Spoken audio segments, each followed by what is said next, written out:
배치되는 것이다. 오히려 검정이 자율과 다양성을 존중하는 것이다. 이렇게 말씀을 하셨는데 이 부분은 일견 외피는 그렇습니다. 검정제도가 가지고 있는 장점은 그야말로 출판사들이 자유롭게 집필을 하고 그리고 그것을 일선 학교와 학생들이 선택하는 과정에서 선택받기 위한 경쟁이 이루어지고 질의 경쟁이 일어나고 이렇게만 되었으면 얼마나 좋았겠습니까? 그런데 문제는 검정 교과서가 지금 이제 고등학교의 경우 8종 교과서인데 7종 거의 뭐 다라고 할 수 있는 숫자에서 일관되게 나타나고 있는 게 반대한민국 사관입니다. 그리고 산업화와 민주화의 기술에 있어서의 균형 상실이고 대한민국과 북한과의 관계에 있어서 어찌 보면 북한을 넌지시 편들고 대한민국의 과는 과하게 부풀리고 이렇게 하는 그런 일관된 태도를 보이고 있습니다. 더더군다나 우리가 모두 기억하지만 교학사 교과서 채택방해 사건 이것은 명백히 우리의 교과서 제공자 그러니까 공급자죠. 시장의 공급자들 그리고 생산해내는 사람과 중간에 전달하는 조직과 여론을 형성하는 조직이 얼마나 공고한 담합을 하고 있는지를 여실히 보여준 사건입니다. 그럼에도 불구하고 외피를 검정 민주화. 네? 어떤 방해 사건이라고? 어떤? 방해 사건을 구체적으로 교학사 교과서 채택 방해 사건이 있습니다. 2013년, 2014년 넘어갈 때 그나마 뭐 교학사 교과서가 100점짜리다라는 말씀을 드리려는 것이 아니라 그나마 대한민국의 긍정적인 역사관으로 서술된 교과서가 만들어지자 제일 처음은 내용을 왜곡해서 퍼뜨렸습니다. 교과서가 공개되기도 전에 뭐 독립운동가를 깡패로 묘사를 하고 있다든지 뭐 이런 식의 그 왜곡을 했고 그 다음에는 그럼에도 불구하고 채택간 학교에 대해서 정말 뭐 학교 앞에 가서 시위를 하고 동문들을 동원하고 뭐 이런 식으로 또 일부 교사 집단이 움직이고 이런 식으로 해서 결국에 채택했던 학교들이 두 손 두 발을 들고 채택을 철회해서 지금 현재 단 한 곳의 학교만 교학사 교과서를 채택하고 있는 이 상황. 이럼에도 불구하고 그 과정에 앞장서셨거나 이것을 묵인하셨던 분들이 검정이라는 것을 고수해야 된다라는 이유로 다양성과 자율, 시장을 드실 수 있는지 그것은 제가 오히려 반문하고 싶은 그런 대목입니다. 일주일 안에 평양을 석권한다고 해놓고 이게 무슨 말이냐. 저는 이 글을 보면서요. 좀 저는 오늘 학부모의 입장에서 말씀을 좀 질문을 많이 드려야 될 것 같은데 이 글을 보면서 역사적 사실을 기술하면서 특히 이게 약간 감성적인 에세이 같은 느낌을 받았단 말이죠. 일기입니다. 일기죠. 그러니까 일기문을 이렇게 역사 교과서에 쓴다는 것이 바람직한가 하는 안네 프랑크의 일기는 중요한 사료로 쓰입니다. 교과서에서. 그러면 왜냐하면 이것은 유교라는 것은 구조적인 문제지 않습니까? 이 구조적인 문제에서 실제 피난을 못 갔던 분이 느꼈던 역사적 심정이 일기가 출판이 되었고 많이 읽은 책이에요. 이 책에서 핵심은 뭐냐면 일기는 교과서로 쓴 게 아니라 교과서의 어떤 하나의 탐구 주제 중에 하나로서 늘 씁니다. 우리가 아는 그 여러 가지 일기들이 많이 되고 있죠. 근데 핵심은 뭐냐?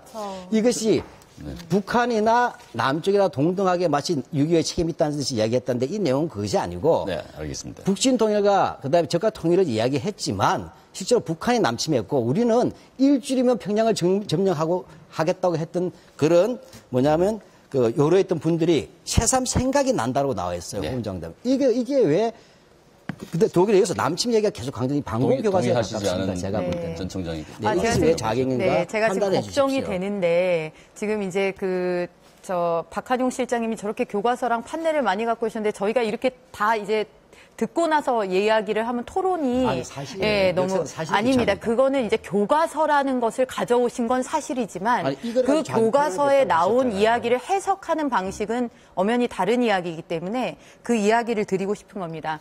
안네 프랑크의 일기는 중요한 사료가 맞습니다. 홀로코스트를 증언하는 굉장히 중요한 자료죠.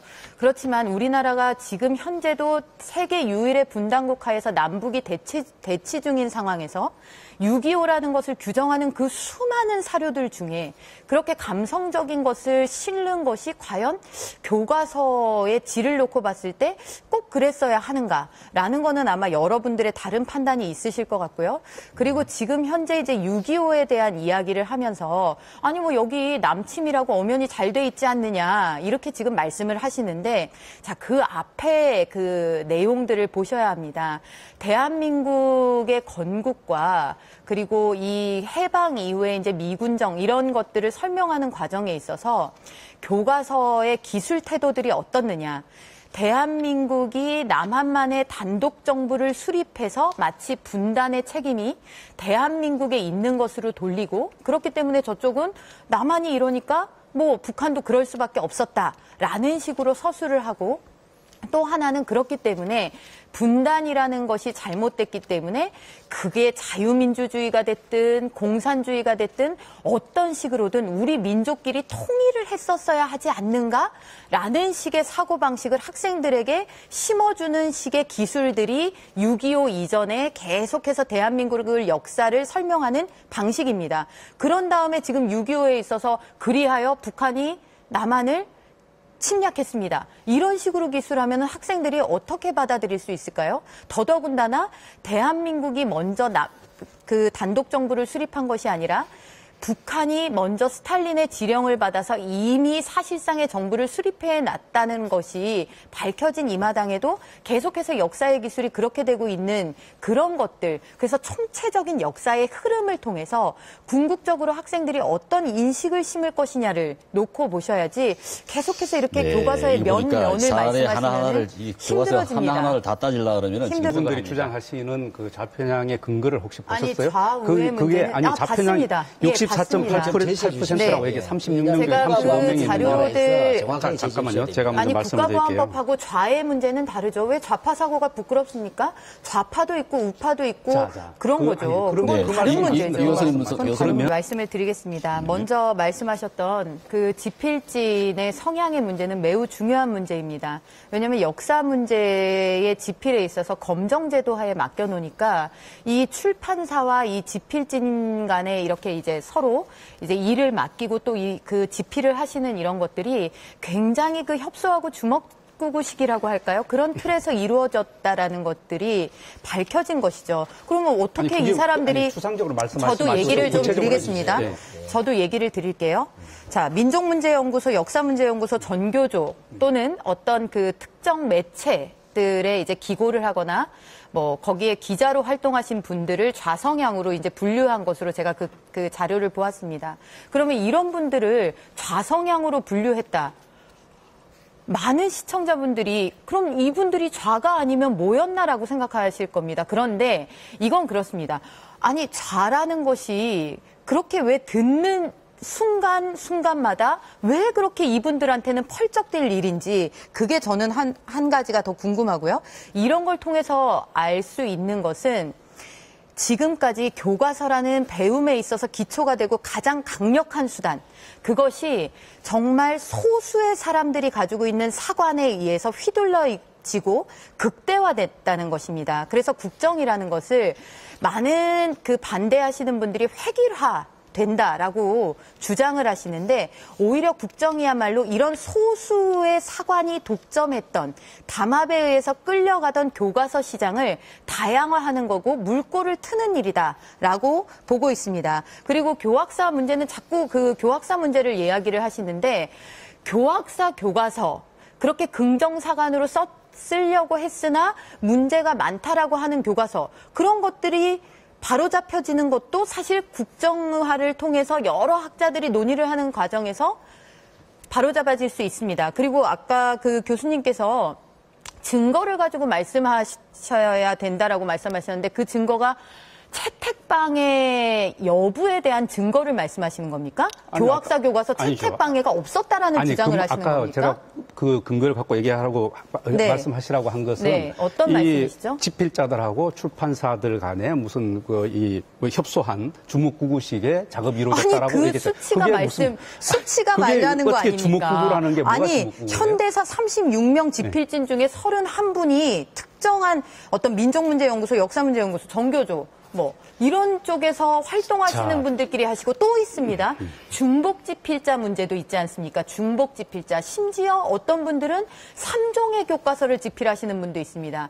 2종의 교과서는 더 많습니다. 자, 대한민국의 역사학자가 도대체 몇 분이길래 이 검정교과서라고 시장은 열어놓고서 이렇게 그분들이 맨날 가서 이 교과서도 집필하고 저 교과서도 집필하고 다른 출판사 누굽니까? 이름 좀 얘기해 주세요. 왜냐하면 저는 그런 사람을 모르기 때문에. 이미 의원실 자료로 나와 있으니까 그건 받아보시면 될 거고요. 제가 없는 말씀을 드리는 게 아니니까요. 아닙니다. 의원실 자료가 있으니까 그 허위 여부가 있다면 그건 해당 의원실에서 책임질 문제라고 생각이 됩니다. 말씀하셨잖아요. 보니 공중파. 아니죠. 이미 다 언론에 발표된 내용입니다. 언론에 발표된 내용입니다. 저는 다 자료 언론 보여드리지 찾아보세요. 않습니까? 언론 찾아보세요. 재밌는 거 하나 보여드릴게요. 것이죠. 그렇기 때문에 다양성을 얘기하고 이 교과서의 질을 이야기하는 것이죠. 다양성을 얘기하는데 저는 그런 의문이 들던데요.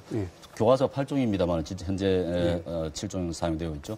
그런데 한 학교에 한 교과서를 택할 거 아닙니까? 그러면 그 학생은 한 교과서만 배우는 거라니까. 그렇죠. 그러면 그 다양성이 있다고 보는 건 아니죠. 사회 전반으로 봐야 되죠. 예를 들면 그러니까 여러 개의 교과서를 다 배우면 모르겠는데 어쨌든 한 학생은 그 학교가 택한 한 교과서를 배우는 거예요. 당연히 그렇죠. 네, 그렇게 말씀을 수가 있냐 장담하는 그것을 약속을 꼭 해주셔야 됩니다. 자, 지금 보여주신 자료 말이죠. 박한용 실장님 보여주신 그 초등학교 그 국정교과서 오류 사례를 검토하신데도 민간이시죠. 그러니까 학자들입니다. 이거. 그러니까 학회가 있습니다. 학자인데 그러니까 학회 같은 데서 하신 공무원이 거잖아요. 아닙니다. 죄송합니다. 자, 교사 교수입니다. 그래서 이제 그분들의 관점에서 이제 하셨는데 지금 그분들이 하셨는데 그 다음에 저 말씀 좀 드릴게요. 그 다음에 이제 교육부에서 그 분석이 다 맞는 게 아니다라고 반박 보도 자료가 나왔다라는 사실관계를 다 맞는다라는 이야기가 아니다라는 것의 해석론 좀 다르게 좀 봐야 될 것 같고요. 그리고 역사학자들의 보이콧 문제를 지금 우려하고 있고 지금 뭐 계속해서 거기에 뭐 참여하지 않겠다 그리고 뭐 선언하시고 뭐 성명서 발표하시고 연명도 하시고 그러는데 새삼 놀라울 일도 아닙니다. 익히 짐작했던 일이고 바로 그분들이 그렇게 움직이고 있기 때문에 교과서 시장이 개선이 안 되는 겁니다. 역사학 근현대사를 쓰는데 한국사 학자들이 우리가 안 나서면 니들이 어떻게 하겠느냐, 당신들이 어떻게 하겠느냐 이런 발상 매우 위험합니다.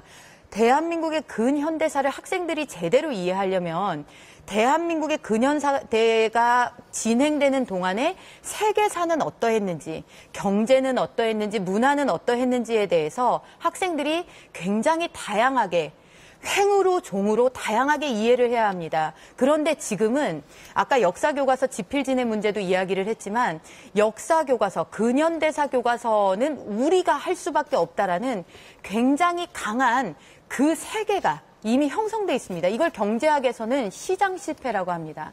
시장 실패는 정부가 개입을 해야 되는 상황이라고 경제학 원론에서도 가르치고 있습니다. 그런데 이런 거를 놓고서 역사학자들이 이런 건 반대하고 있다. 이런 게 지금 이 역사 교과서의 질을 높이는 거.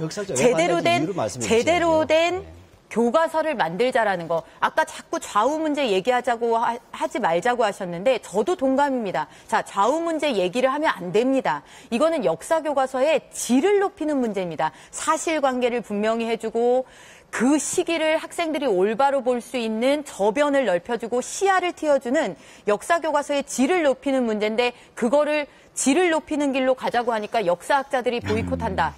우리는 참여하지 않겠다라고 저 얘기 좀 더 드리겠습니다. 이렇게 이야기하시는 분들이라면 자, 아까 국사편찬위원회는 뭘 했느냐 이렇게 교과서가 이렇게 문제될 때 60년, 70년 다 나오는데 뭐 했느냐 이렇게 얘기하셨는데 자, 지금 반대하시는 그 원로 역사학자님들 뭐 국사학자 그런 분들 자, 대한민국의 역사 교육이 이렇게 됐을 때 본인들이 가르친 제자 또 길러낸 선생님들 자, 교단에 서실 때 그분들이 진정으로 대한민국의 역사 교육을 우려하면서 단 한 말씀이라도 하셨는지 정말 궁금합니다. 그리고 딱 하나만 더 말씀드리겠습니다. 자, 국정교과서 해보니까 나도 국정 때 배웠는데 국정이 별로더라. 이건 전체주의로 가는 것이다. 그게 전체주의로 간다. 지금 현재 대한민국 2015년의 국정 논의와 1970년도의 국정 논의를 동일시해서 국정을 이야기하신다 그러면 대한민국의 민주화의 공을 가장 앞서서 내세우셨던 진보 진영의 학자들 그리고 애쓰셨던 분들이 스스로 공을 허무는 거예요. 지금이 어느 시대인데 40년 전의 국정 논의를 지금 똑같이 벌어질 것이다라고 이야기를 그렇게 하실 수가 있습니까? 예, 색깔머리 해놓고서 들어오라는 것은 아주 잔인한 거예요. 자, 이 그거는. 역사 교과서 문제를 자꾸 정치권의 문제다라고 이거 말씀을 정당이 하지 하시고 않습니까? 정당하고 정치적 정부가 하지 목적에 않습니까? 의한 것이다라고 말씀하시는데 그거는 전혀 사실과 다릅니다. 왜 사실이 이게 다르죠? 지금 2002년에 근현대사 교과서가 국정에서 검정으로 풀리면서 계속 근현대사 부분에 대한 역사 왜곡의 문제는 많은 시민사회에서 지적을 해왔습니다. 그런데 그게 무려 13년에 가까운 시간 동안 그냥 검정은 다양성이고 다양성은 민주화고 민주화는 좋은 거다라는 도식화에서 아무도 용감하게 입을 못 댄 겁니다. 이거는 정치권에서 직무유기한 거 맞습니다. 그런데 지금 와서 하는 것을 가지고 정치적 의도가 있다라고 몰아가신다면 자, 그러면 제가 다르게 바꿔서 한번 말씀을 해보겠습니다. 자, 새롭게 추진되는 이 역사 교과서를 독재미와 유신 찬양이라고 이제 야권에서도 프레임을 붙이고 낙인을 찍더라고요. 자, 그러면 역사 교과서가 학생들에게 자꾸 패배주의를 심고 북한을 넌지시 편들고 산업화와 민주화의 균형 있는 서술을 결여하면서 이 교과서로 학생들이 배울 경우에는 정말 내가 기업을 읽어서 많은 고용을 창출하거나 세계에 뻗어나가서 대한민국을 알리고 싶다거나 이런 마음이 들지 않는 그런 교육을 받게 된다라고 모든 학부모들과 정말 여러 국민들이 걱정을 하는데 그때 대통령이 혹은 집권 여당이 지금 우리가 얘기하면 아버지와 딸의 관계가 있으니까 나는 지금 이 시점에서 내가 얘기하면 안 될 것 같아 라고 생각을 해야 됩니까? 이런 거야말로 정치적인 겁니다. 그리고 이런 정치적인 판단들이 바로 역사의 시계를 뒤로 돌리는 겁니다. 뭐가 정치적인가에 대한 부분을 분명히 하셔야 돼요. 만약에 박근혜 정부가 이것도 시끄러운 거는 정말 시끄러운 건 악이 되니까 시끄러운 걸 피해가기 위해서 이 문제를 공론화 안 시고 집권 후반기에 들어서까지도 이야기를 안 했다면 그거야말로 정치적인 행위고 그것이야말로 비난받아야 될 행위입니다. 네, 지금 유엔에서 이야기하고 있는 역사를 국가가 끌고 가는 것에 대한 우려 표명은 대한민국과 같은 정상국가에 대해서 유엔이 이야기하는 초점이 우리나라와 같은 정상국가에 있지 않습니다. 그건 더 잘하실 겁니다. 그런 걸 가지고 검정질을 하니까 국정질 안 하니까 지적을 안 하죠. 그거는 다른 문제죠. 저는 별로 안 웃긴데 자꾸 웃으시니. 자, 유엔 같은 경우가 상정하고 있는 국가는 우리나라와 같은 정상국가가 아닙니다. 명백히 내전이 일어나고 군부가 독재하고 거기에 의해서 자신들의 행위를 미화할 우려가 있는 데 따른 유엔의 권고이지 그걸 가지고 이렇게 지금 대한민국 이 백일화의 대한민국을 향해서 유엔을 이야기하시는 거는 너무나 대한민국을 지금 너무나 심각하게 바라보시는 것 같고요. 비정상국가이기 때문에 일본의 역사 왜곡의 문제는 일본의 역사 왜곡의 문제는 너무 자랑스러워해서 문제가 되는 사안인 것으로 저는 파악을 하고 있습니다. 그렇죠? 그게 무슨 말이죠? 궁극주의다라고 하니까요. 궁극주의다. 그렇게 얘기를 하니까. 그렇죠. 그런데 우리나라 같은 경우에는 지금 현재 유엔이 걱정할 만한 그런 상황에 있지 아니하고요. 아니요. 지금 현재 검정은 바르고 국정은 옳지 않다. 검정은 다양하고 민주하다. 국정은 획일하다고 말씀하시는데 이미 드러난 결과가 바로 검정이 획일하였다는 것이 드러나 있는 이상 그 문제에 대해서는 알겠습니다. 지금 유엔 사안에 대해서는 맞지 않는 것 같습니다. 토론해야 될. 못난 지도자는 역사 교과서를 바꿉니다. 네, 알겠습니다. 이걸로 대신하겠습니다. 네, 그걸로 대신하겠습니다. 전 총장님. 지금 이 문제는 결국 학부모, 학생, 학교, 대한민국의 미래를 위해서 역사 교육의 질을 높이자는 문제입니다.